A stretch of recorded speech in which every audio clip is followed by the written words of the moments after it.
Aurea dari kelas 11 APL 1. Perkenalkan, saya Sifrida Darmayanti dari 11 APL 1. Di sini kami akan menjelaskan prinsip, alat dan bahan, terus prosedur dan penjelasan mengenai materi tentang kromatografi kertas dan kromatografi lapis tipis. Yang pertama, saya akan menjelaskan kromatografi kertas. Prinsip kromatografi kertas adalah dengan kromatografi absorpsi. Kromatografi kertas adalah salah satu tipe kromatografi di mana dilakukan pada fase diam kertas khusus. Kromatografi kertas termasuk kromatografi planar di mana kertas terdiri dari selusa berfungsi sebagai fase diam. Fase diam ini tempat di mana pemisahan terjadi. Fase diam dari kromatografi kertas adalah kertas khusus. Selanjutnya, saya akan menjelaskan alat dan bahan. Yang pertama alat, 1 gelas beker atau kamber, yang kedua pipet tetes, yang ketiga gelas ukur 25 ml, yang keempat alat tulis, pensil, penggaris dan gunting, yang kelima cawan petri, yang keenam penjepit. Selanjutnya bahan yaitu ada kertas saring, spidol warna hitam, merah, biru dan hijau. Yang ketiga eluen, aquades 2 ml, etanol 25 ml, yang keempat tisu, yang kelima wap plastik, yang keenam watman. Selanjutnya saya akan membahas prosedur kerja. Yang pertama, kromatografi metode ascending atau menaik. Yang pertama-tama disiapkan 2 buah gelas kamber, masing-masing diisi dengan etanol dan aquades dengan volume 10 ml. Kemudian ditutup gelas kamber dengan plastik wrap untuk proses penjenuhan. Selanjutnya disiapkan 2 kertas saring ukuran 5 x 7 cm, ditandai dengan pensil 1 cm pada tepi bawah dan 1 cm di tepi atas pada kertas saring. Selanjutnya kertas saring ditotoli tinta spidol hitam, merah, biru, hijau pada tepi bawah kertas saring. Selanjutnya didiamkan hingga terjadi elusi hingga batas tepi atas. Kemudian kertas saring diangkat dari kamber setelah elusi selesai. Kemudian ditandai kertas saring dengan pensil setelah mengering. Kemudian dilakukan perhitungan RL. Selanjutnya yang kedua, kromatografi metode descending atau menurun. Pertama-tama disiapkan 2 buah cawan petri, masing-masing diisi dengan dan aquades dengan volume 10 ml. Kemudian ditutup cawan petri dengan plastik wrap untuk proses penjenuhan. Disiapkan 2 kertas saring ukuran 5 x 7 cm, ditandai dengan pensil 1 cm pada tepi bawah dan 1 cm di tepi atas pada kertas saring. Kemudian kertas saring ditotoli tinta spidol hitam, merah, biru, hijau pada tepi bawah kertas saring. Selanjutnya dimasukkan kertas saring ke dalam masing-masing cawan petri yang telah terisi eluen dengan posisi totolan tinta berada di atas. Kemudian dibiarkan kertas saring menjuntai dari atas ke bawah hingga elusi sampai pada tanda batas. Kemudian kertas saring diangkat dari campuran setelah elusi selesai. Selanjutnya ditandai kertas saring dengan pensil setelah mengering. Kemudian dilakukan perhitungan RF. Selanjutnya yang ketiga, kromatografi metode radial atau mendatar. Disiapkan 2 buah cawan petri, masing-masing diisi dengan etanol dan aquades dengan volume 5 ml. Selanjutnya ditutup cawan petri dengan plastik wrap untuk proses penjenuhan. Disiapkan 2 kertas watman berbentuk bulat dengan diameter 11 cm, ditanda pada titik pusatnya dengan pensil berupa suatu titik sama dengan jari-jarinya bernilai 5,5 cm. Kemudian dibuat sumbu dengan menggunakan tisu dipilin yang kemudian dimasukkan pada bagian pusat kertas yang dilubangi. Ditotol tinta hitam, merah, biru dan hijau pada batas dalam kertas wetman.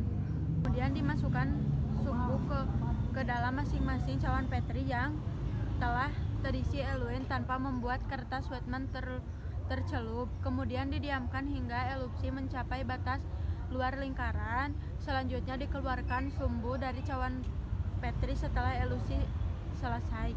Selanjutnya ditandai kertas saring dengan pensil setelah mengering, kemudian dilakukan perhitungan RF. Selanjutnya penjelasan dari kromatografi kertas, yaitu kromatografi kertas termasuk dalam kelompok kromatografi planar yang pemisahannya menggunakan medium pemisah dalam bentuk bidang, umumnya bidang datar, yaitu bentuk kertas. Pada kromatografi kertas, kertas saling paling banyak digunakan, sedangkan kertas minyak tidak dapat digunakan sebagai fase diam. Fase cair yang digunakan adalah solvent tertentu yang sesuai dengan komponen yang akan dipisahkan. Pada kromatografi kertas, solut dalam analit akan terursi atas dasar konsep partisip, di mana solut akan terdistribusi di antara fase gerak dan fase diam sesuai dengan kelarutan relatif antara keduanya. Kemudian berdasarkan arahnya kromatografi kertas dibagi dua, yaitu kromatografi kertas suatu arah dan kromatografi kertas dua arah. Kromatografi kertas satu arah ialah kromatografi yang fase diam. Di dalamnya adalah kertas serap yang sangat seragam. Fase geraknya, pelarut yang sesuai pewarna diteteskan pada garis yang sama, kemudian ditaruh dalam pelarut yang sesuai dengan jumlahnya yang minimum. Kertas digantungkan pada wadah berisi lapisan tipis pelarut. Batas atas dikaitkan pada atas wadah hingga terrelaksikan naik. Sedangkan juga metode terdapat kromatografi kertas satu arah yang lain arahnya menurun disebut dengan metode descending. Yang kedua selanjutnya kromatografi lapis tipis. Prinsip kromatografi lapis tipis mempunyai dua fase, yaitu fase gerak dan fase diam. Fase diam dibuat dengan melapisi lapisan tipis alumina atau silika pada logam, plastik atau kaca. Campuran senyawa bergerak bersama dengan fase gerak melalui fase diam dan pemisahan terjadi sesuai dengan tingkat adhesi. Proses pemisahan bergantung pada afinitas relatif senyawa terhadap fase gerak dan fase diam. Senyawa yang berada di bawah pengaruh fase gerak bergerak pada permukaan pelat atau fase diam. Selama pergerakan ini, senyawa dengan afinitas lebih rendah terhadap fase diam bergerak cepat, sedangkan senyawa lain bergerak lambat. Oleh karena itu, pemisahan tercapai. Setelah pemisahan terjadi, masing-masing komponen divisualisasikan pada tingkat pergerakannya masing-masing pada pelat. Selanjutnya alat dan bahan. Adapun alat-alat yang digunakan pada praktikum ini adalah camber, pipet tetes, pipet ukur, propipet, penggaris, silet, gunting, pensil, spiritus, pangalu, plat KLT, kertas saring, dan lampu UV. Bahan yang digunakan pada praktikum ini adalah larutan diklorometana, metanol, dan kunyit. Selanjutnya prosedur kerja. Yang pertama, persiapan pipa kapiler. Pipa kapiler dipanaskan sebentar menggunakan spiritus, kemudian salah satu ujungnya dipotong menggunakan gunting hingga terbentuk lubang. Yang kedua, persiapan plat KLT.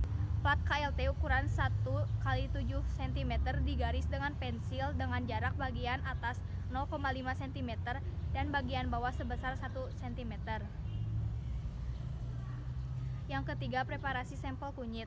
Kunyit yang telah dikupas kulitnya dipotong kecil-kecil, kemudian ditumbuk halus menggunakan lumpang alu dan diekstraksi menggunakan 1 mili etanol. Yang keempat, persiapan fase gerak. Fase gerak yang dibuat adalah dua macam, yaitu fase gerak 1 dibuat dengan mengambil sebanyak 4,5 mili diklorometana, dimasukkan ke dalam chamber dan ditambahkan dengan 0,5 mili etanol. Chamber ditutup, kemudian dilakukan penjenuhan dengan memasukkan kertas saring ke dalam chamber. Penjenuhan dilakukan sekitar 2 menit. Sedangkan untuk fase gerak 2 dibuat dengan mengambil sebanyak 4 mili diklorometana, dimasukkan ke dalam chamber dan ditambahkan dengan 1 mili etanol.